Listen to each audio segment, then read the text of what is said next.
It has probably made it easier than if it was sudden, but I mean, I don't know that easy is the right word. It just, we had a heads up.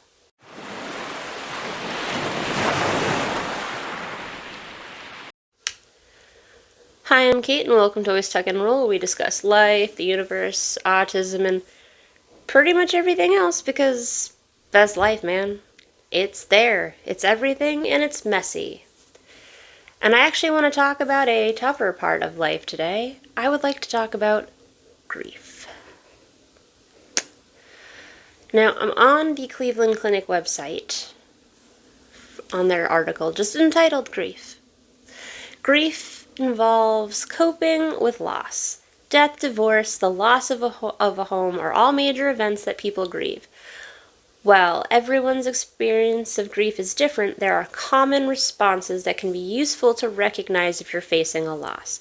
Whether grieving or supporting a loved one, practice patience as you work through this difficult time. Full disclosure, my grandmother died yesterday morning. She was 92. She had had a heart attack in August, so, we've been watching a steady decline since then. She's not in pain. She lived such a long and wonderful, adventure-filled life. And it's still hard. And it should be hard, because what is it in Ghost? The love stays? So here we are. So, let's learn about grief in real time, because while I'm processing, right? So, what is grief? Grief is the experience of coping with loss. Most of us think of grief as happening in the painful period following the death of a loved one, but grief can accompany any event that disrupts or challenges our sense of normalcy or ourselves. This includes loss of connections that define us. So, the list that they put here. You may grieve the loss of a friend, family member, partner, or pet, a marriage, friendship, or another form of kinship, your home, a neighborhood or community, a career, financial stability, dream or goal, your health, your youth, your fertility. All of those things, any change, any loss of routine, you're gonna feel some grief. I feel grief when, my plans get changed suddenly in front of my face. And I have to process that and then find a way to move forward into my new reality. I don't think that we talk enough about grief conceptually, so that when it happens, we don't know how to process those emotions we're suddenly feeling. And that's a big reason of why I wanted to do this today, even though I am raw. I am so raw right now. So, first up, let's talk about the 5 stages of grief. The most common thing people know about grief. It's the one part we've managed to talk about as a society. So, first up is denial. You may have difficulty accepting that a loss is real. Anger. You may direct anger at multiple sources, including people who couldn't save a loved one, God, or yourself, or even no one in particular, because there's no one to be mad at sometimes. Sometimes you're just mad at the universe for hurting you in this way. Bargaining. You may imagine reaching an agreement so you don't have to deal with the loss. You may also regret past actions that you imagine could have spared you from the loss. And that's a hard one, because it feels like you could stay in that spiral for a while, and that's not a healthy place to be. Depression. You may experience the complex emotions associated with depression, including emotional detachment. And acceptance. Eventually, most people embrace the reality of loss, even if the pain's still there. And that's true. I strongly suspect I'm just in acceptance because this wasn't unexpected. But this is also not the first loss I've ever experienced, so I have experienced all stages. And the thing too important about these stages, because when you list them out this way, and I refuse to number them, because for one, they don't necessarily happen in order. I mean, yeah, the acceptance thing is usually last, but like this is not a linear process. It's going to happen how it happens for you for every situation. It doesn't matter. Grief is the most non-linear thing I think humans experience realistically. And again, we don't talk about it, so we don't know how to process it. So, what are some types of grief? Because it's more nuanced than just it's grief. So first up we have anticipatory grief. Anticipatory grief involves grieving before the actual loss. For example, you may begin grieving when you learn that you or a loved one has a terminal illness. Processing grief beforehand can prepare you to face a loss when the time comes. Still, it's important to not allow grieving to distract you from enjoying the precious time you do have. And that's definitely, I believe I have been experiencing anticipatory grief. Again, my grandmother had a heart attack in August. It's June now. So for this whole, was it like 8 months? We've known that this was inevitable. But it has probably made it easier than if it was sudden. But I mean, I don't know that easy is the right word. We had a heads up. But it was not a shock. Abbreviated grief. Sometimes you're able to move through the grieving process quickly. This is the case with abbreviated grief. Abbreviated grief may follow anticipatory grief. You can grieve a loss quickly because you've already done a lot of emotional labor while anticipating that loss. Grieving for a short time doesn't mean you never truly cared about what you lost. When it comes to grief, we're all on different timelines. I see abbreviated grief often in cases where, like, toxic relationships where one partner has, like, completely checked out because they're just like, this is, but they can't leave the relationship for some reason. So they grieve the loss of the relationship, and then when they can leave, they don't need to grieve the loss of it because they're gone.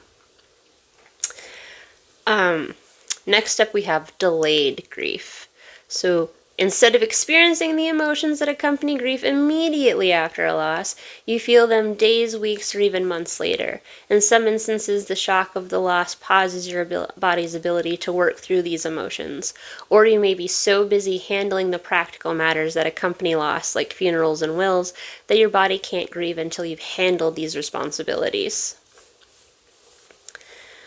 And yeah, I've definitely witnessed that. And I've had flavors of that myself, too, where, you just have to get to where you feel safe, or I take in information, and then way later in the day, it hits me as to what that information actually meant. It fully percolated, we've brewed the thought and the emotion, and now I'm feeling it.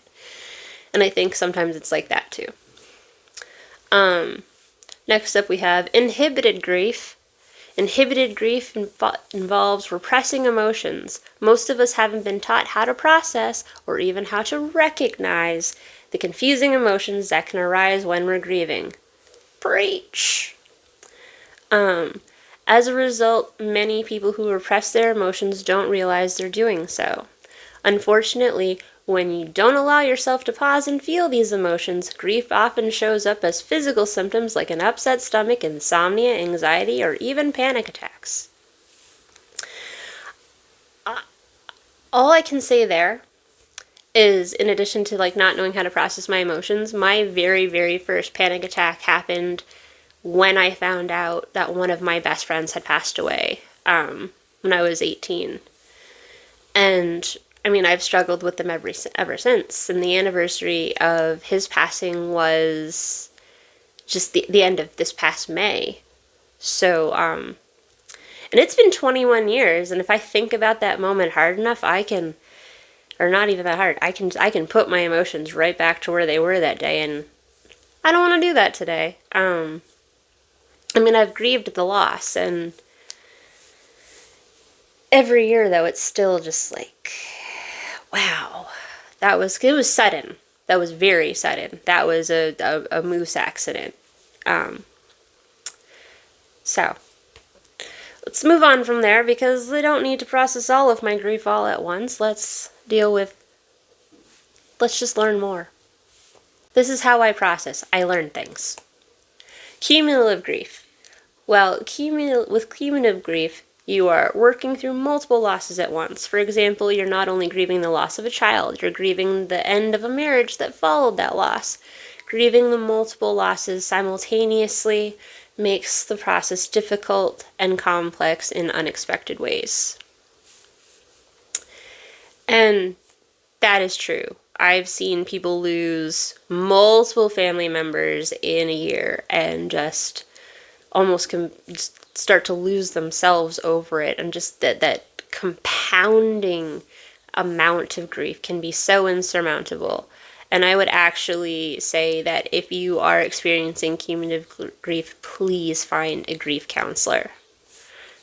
You shouldn't have to process that on your own, and honestly, it's okay to need help.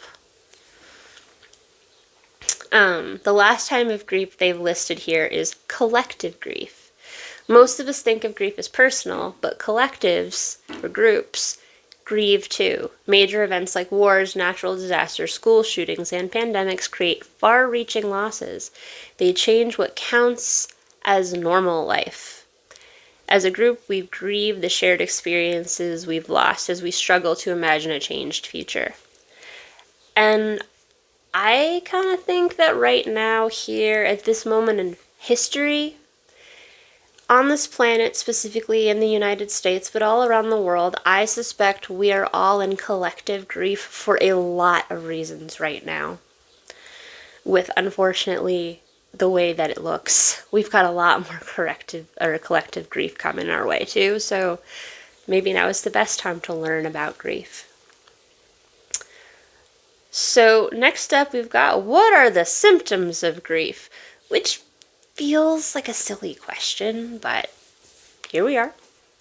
And I guess there's no such thing as a dumb question. Except that kid that walked in the library was like, got any books? That was a dumb question. So first up, we've got the emotional symptoms. People who are grieving often describe emotion as coming in waves. It may feel as if emotions wash over you without warning. 1 minute life may feel as if it were back to normal, and the next you may find yourself in tears. Preach. Grief causes people to experience the entire spectrum of emotions, from sadness to anger to joy. You may sometimes feel detached from your emotions and operate as if you were on autopilot. It was yesterday. Yesterday was a very autopilot type of day. So, you may experience confusing and conflicting emotions too, such as sadness that a loved one is gone, but relief that they're at peace, which is very much where I'm at right now. Yearning for a spouse after a divorce, but also excitement that you get another shot at love. Guilt for feeling grateful you no longer have to provide exhausting around-the-clock care for a dying relative. I understand your guilt. Please don't feel guilty. It's okay to want your life back. And it's okay to be glad that you have your life back. It's okay. It is. Competing feelings of apathy, anger, sadness, and regret as you grieve the loss of a friend or family member with whom you had a strained or hostile relationship.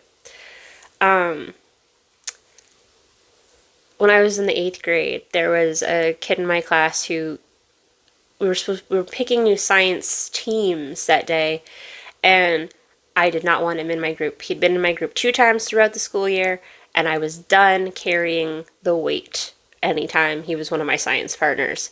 And so I was relieved that he was not in my science group. And then that afternoon, he got into a dirt biking accident and died. And I have never felt so guilty in my life. I'll be perfectly honest. It took me, we weren't close, but I had, known him for 4 years. We've been going to school together for 4 years. And in a really small school district like the one I grew up in, you know everyone. So it did not resonate or feel, plus that guilt of the relief of not having to work with him in science again. Fun times. So after those emotional symptoms, we've got our physical symptoms, because we got to feel physically too. So, loss is an extreme stressor that can take a major physical toll on your body. Grief will overwork your nervous system. It can cause a weakened immune system that makes it easier for you to get sick. So the symptoms they listed here were like fatigue, headaches, nausea, restlessness, upset stomach, heart palpitations, weak muscles or joint pain, tightness in your chest or throat, having reduced or increased appetite, trouble sleeping, or sleeping too much. So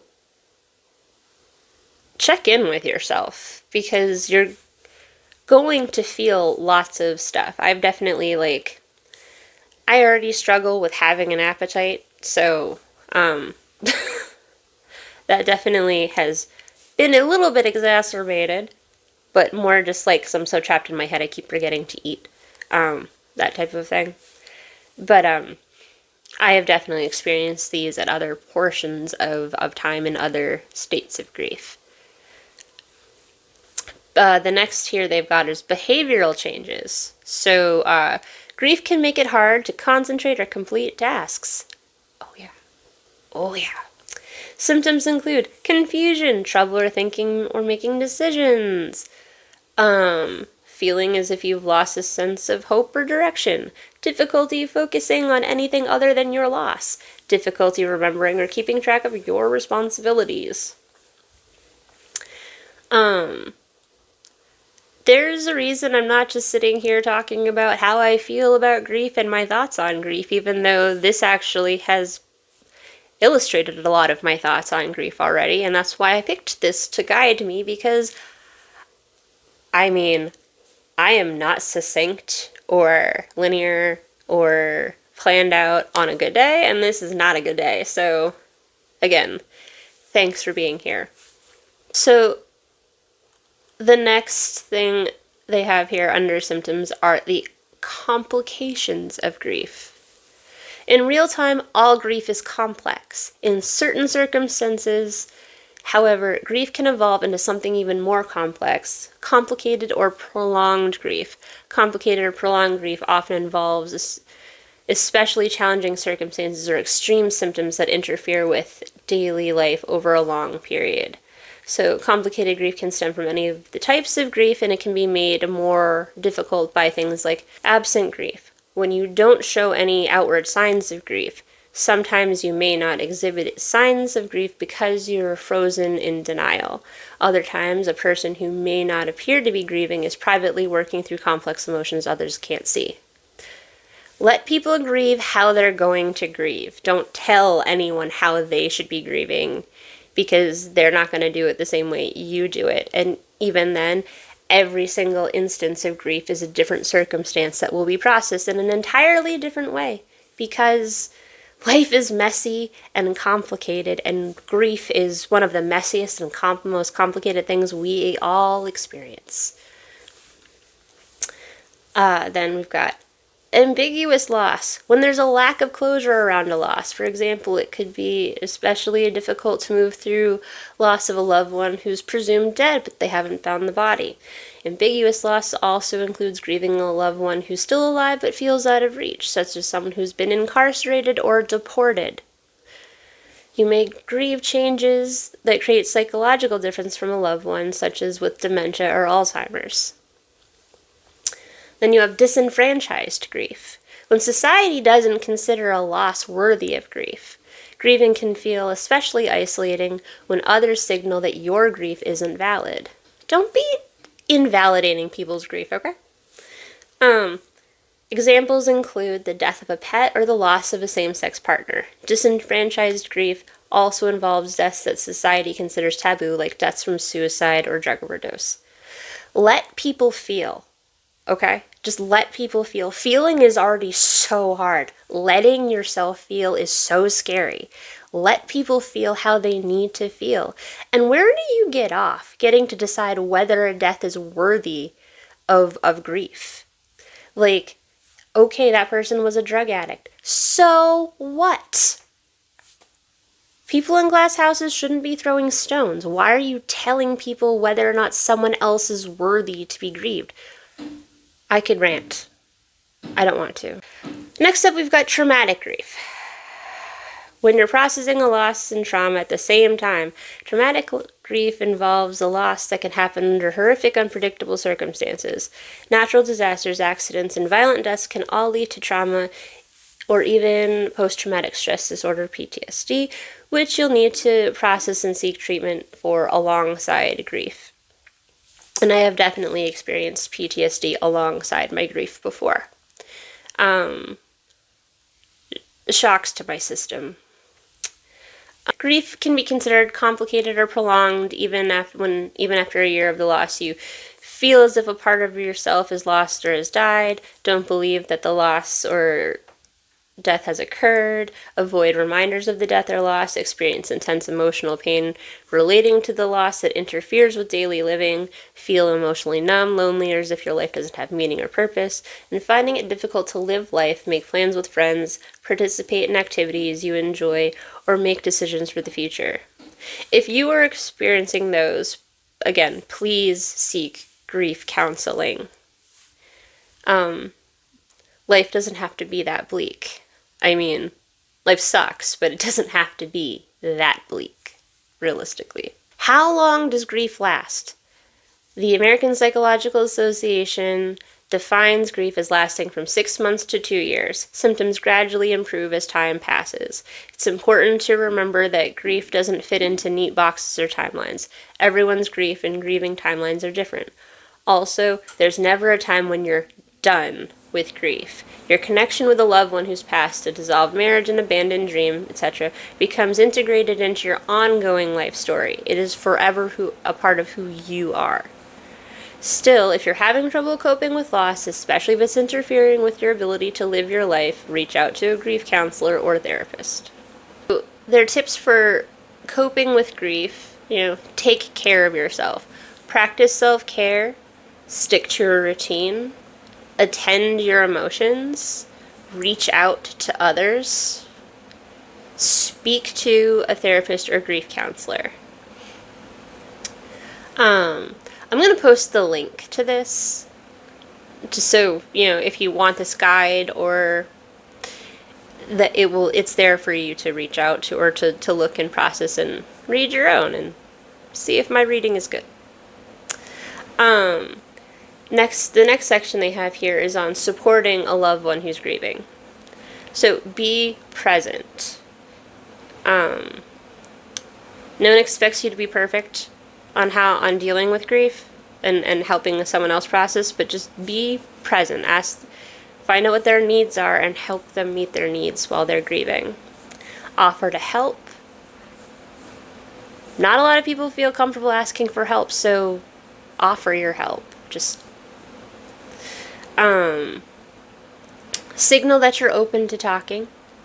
Be that ear for someone. I know when a friend of mine lost a parent a year ago, they would just, need to go somewhere else and sit down and just have a beer and not talk too. But just be open to being a person that whatever that person needs. If they just need a presence or if they need words, just be what that person needs if you can.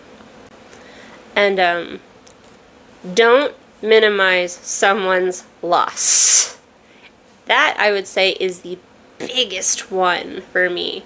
Don't minimize someone's loss. And honestly, watch out for statements like it's all for the best or they're in a better place. And I've definitely used these, and I think I used it yesterday for my own needs. But it can feel really dismissive, especially if someone's in the throes of their grief, especially if it's fresh, if it's sudden. Those are not going to help. But it's hard to know what to help. No one's expecting you to be perfect in supporting someone with grief. They just try to support. And I am so bad at knowing how to support someone. I can pull a full-on Sheldon Cooper and just like there, someone patting them on the back.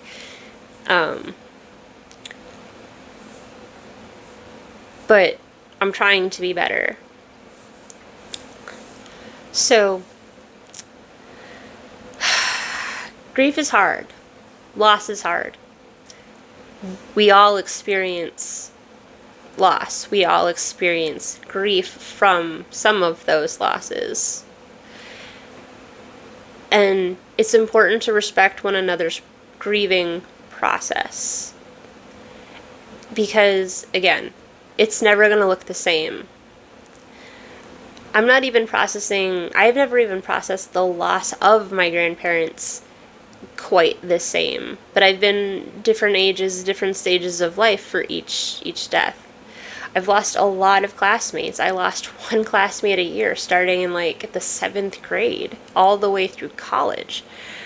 I've processed a lot of grief in my life, and it's personal, and it's hard, and it's messy, and we need to talk about it, because we're all here on this planet together, right? We got one planet. And no one knows what happens next. And for some reason we like to vilify each other for like their preconceived notions of what happens next, and that's a whole other argument for a different day, and we're not going to go there, but I hope you got something out of today. I know that this has actually helped me process my grief, and I hope it can maybe help you process yours, or help you help someone else process theirs. So, I hope you have a wonderful rest of your day. Take care of yourself and check in with people. And when in doubt, just tuck and roll. Find where you land. We all gotta land somewhere, right?